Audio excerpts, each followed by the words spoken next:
How's it going, everyone? And welcome back to another nightly review. Today we will be going over the Golden Knights 3-2 overtime win over the Anaheim Ducks. They kept the same lines as the last game against Colorado. And another notable thing is that Oscar Dansk was put back down to the Silver Knights, and Logan Thompson was the backup tonight. Logan Thompson has looked excellent in his games in the AHL. I believe he was 4-1. So Logan Thompson's looked very good in the AHL, and considering how young he is, maybe the Golden Knights don't need to go after a goalie in 2 years. So, yeah. Let's get into the game. So, beginning of the first period, decided to start the fourth line, which he hasn't done in a couple games. But it was interesting because the fourth line looked shockingly good. They got some offensive chances, and they really got the game going. William Karlsson would get a very good shot on net. About 3 minutes into this game, it was 5-0 in the shots category, but eventually play would even up. And it's odd. The Ducks in the offensive zone are odd because the Ducks either are an absolute smoldering tire fire or they're okay. Like, there were some plays that the Ducks made in the offensive zone. We'll get to Sam Steele, do not worry, we will get there. But they just looked off. And I'm not sure really what's wrong there because they have good players. I don't think anyone's doubting that. The Ducks have some good offensive players. I mean, they're definitely not a high scoring team. No. But it's weird. Their choices in the offensive zone are odd. And then sometimes they're not. And I wouldn't say that this was the best defensive game the Golden Knights have ever played, because the Ducks actually get on the board first. It's Rakell from Fowler, and honestly, I know that Rakell was kind of alone, but Fleury probably should have had that one because it went right under his arm, like here. So Fleury probably should have had that one, but Fleury would make it up later on. So yeah. The Golden Knights were not getting any chances. There were points in this game where the Golden Knights just could not get anything going at all because the Ducks blocked every single good shot the Golden Knights could get. They did. The Ducks looked really good in the defensive zone, and it's odd. But anyway, Getzlaf would then trip Stone, and that was one of the worst power plays I've ever seen in my life. The Ducks stopped everything. Just everything.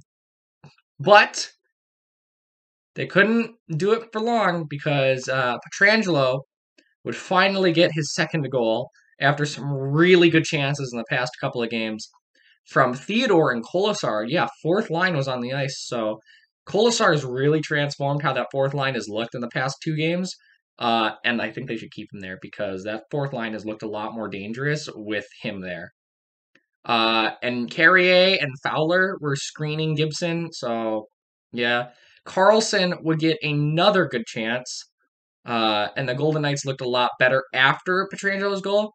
And something weird was going on with Fleury in the first period.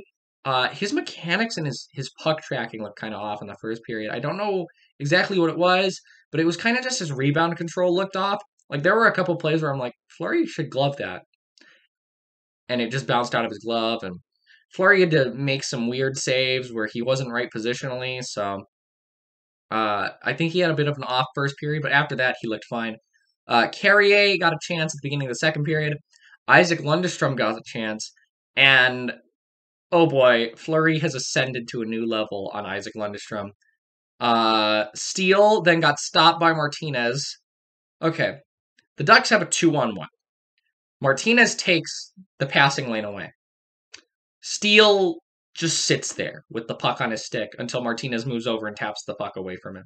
It was the worst 2-on-1 I think I've ever seen in my entire life. What was Sam Steele doing there? Like, I'm mad for the other team in this scenario. You have to take that shot. What are you doing? Are you an NHL player or not? Like, come on. Then, after that, Pietrangelo shoots an absolute bomb down the ice to William Karlsson, who's all alone. 3 Ducks trailing him. he basically gets tripped up.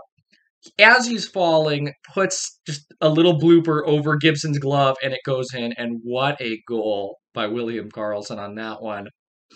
What a pass, too, by Alex Pietrangelo. That was a very, very good play. And Karlsson has proved in this game that he can score goals. Like, he had a good game. Then Anaheim, they kept not making good decisions in the offensive zone. And the reason I wrote that was because every other zone entry that Anaheim Ducks had, it was offside.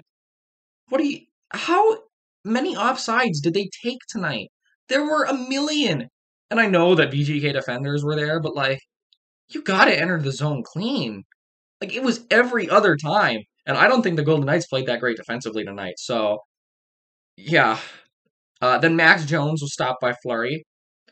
Whitecloud got a chance. Whitecloud had a very good game. The defense, honestly, while there were a few plays where I think it was just the turnovers in the defensive zone that really kind of upset me a little bit, but overall, each defenseman played a relatively decent game. Pacioretty missed basically on a breakaway. That was a very impressive burst of speed by Pacioretty. And the Ducks just kept going offside. It's amazing to watch the Ducks offense after playing Colorado for 4 games. It's amazing. Then Nick Hague got a chance, but it was saved by Gibson's head. So, yeah. But I thought that they had played a good period, and they just need less good chances. And apparently they heard what I said and decided to do the opposite in the third. The Golden Knights outshot the Ducks 7-5 in the second, and they outshot them 7-6 in the first. So the Golden Knights were really carrying play. Then in the third, they decided, let's change things up a bit. So Getzlaf got a chance almost immediately. Martinez had a bit of a scary moment where he took a puck to the throat. That was a little scary, but Martinez would come back. Tuck got a chance, and the Ducks were really pushing for a while. Fleury robbed Grant, and right after that, Grant tripped glass. And up to this point, if you've noticed, the refs have not called a very tight game. There were a lot of penalties that could have been given to the Ducks. I'm just saying. There were 3 or 4 slashes on Pacioretty that I saw that were pretty bad. And the refs would continue to irritate me. Theodore then interfered with Henrique, apparently, even though he didn't touch him. But then right after that, Lindholm held Stone in front. So it's 4-on-3.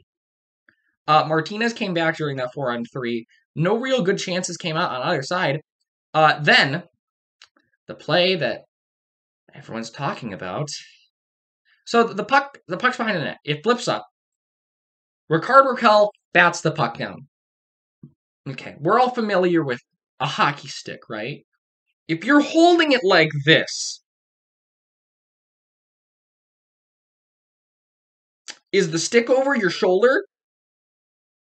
Come on. Really? The stick's not over his shoulder. He's holding it like this. Martinez is reaching for the puck. He cannot reach the puck if he's doing this. You're going to tell me that there's many NHL players where they're not high-sticking the puck? If Martinez can't reach it here? Come on. But Rakell bats it down. The rebound goes to Henrique, and it's a goal. And apparently, the reason is because, there was a change of possession. On what? Fleury's save? Saves count as changes of possession now? Okay. And then not only that, but they also came out and said that wasn't a high stick. Really? Yes, if Martinez cannot reach the puck here, the puck is definitely not over someone's shoulder. Anyways, so that made it 2-2. Henrique from Rakell and Steele. That was a horrible, horrible call. And not only that, but the Golden Knights got a delay of game penalty out of it. Smith got a shorthanded chance, and it was a very good penalty kill. I was very impressed that the Golden Knights didn't just sit back after that, and I was glad that they actually held on because they looked very good.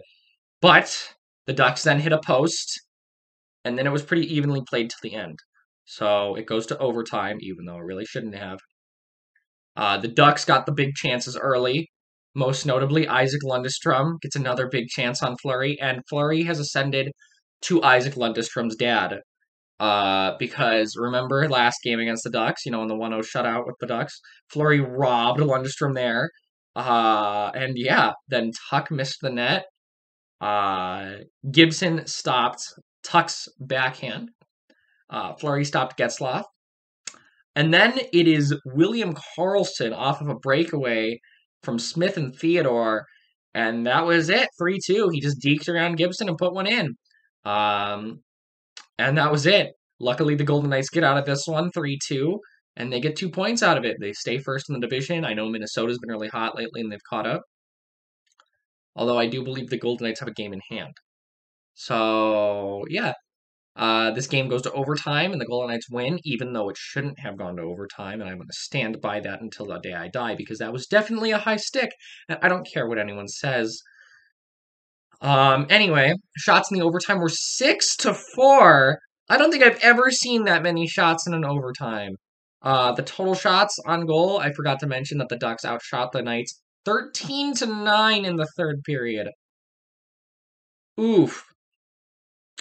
Anyway, the total shots on goal, 30-27 for the Anaheim Ducks. Power plays, the Golden Knights were 0-3, and the Ducks were 0-1. I don't even think the Ducks should count because their power play lasted all of about 12 seconds. Sorry. They did get a full 2-minute power play, but you wouldn't have thought it was a power play if you watched it. Anyway, my 3 stars for tonight, I will have Karlsson, Fleury, and Pietrangelo in that order. Fleury had a pretty good game. I don't think that second goal should have counted at all. I know it might seem like I'm biased, but that was definitely high sticky. And if that was a Golden Knights goal, I probably would have said that shouldn't have counted either. So, yeah. Anyway, that is it for this one, guys. The Golden Knights are playing Minnesota tomorrow. So, yeah, hopefully they do well there. The Golden Knights historically haven't done great against Minnesota, but we'll see how they do.